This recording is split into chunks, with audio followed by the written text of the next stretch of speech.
Malam sudah menunjukkan pukul 1 dini hari ketika Arman, seorang sopir ambulans berpengalaman, menerima panggilan mendadak.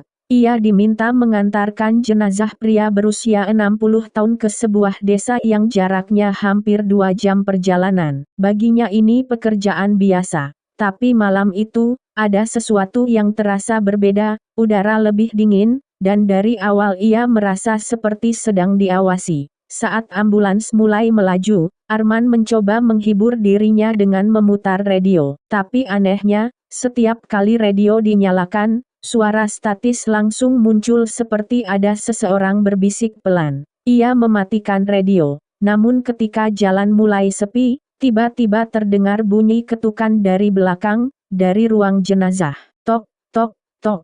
Pelan, tapi jelas. Arman menghela napas panjang. Mungkin keranda bergeser, gumamnya. Ia tetap melanjutkan perjalanan. Setelah beberapa menit, ketukan itu berubah menjadi gesekan panjang, seperti ada sesuatu yang mencoba keluar. Arman memberanikan diri melihat kaca belakang kecil, kosong, gelap. Namun tiba-tiba, ia mendengar suara lirih memanggil namanya. Arman. Suara itu pelan, serak, dan berasal dari ruang belakang ambulans. Padahal tak ada siapapun di sana, selain jenazah.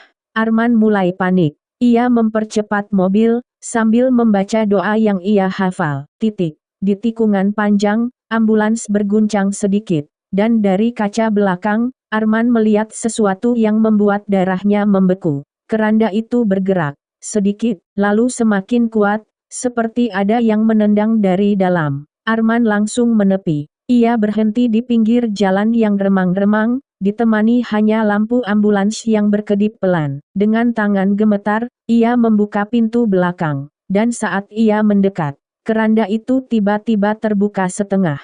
Arman mundur beberapa langkah. Napasnya tersengal.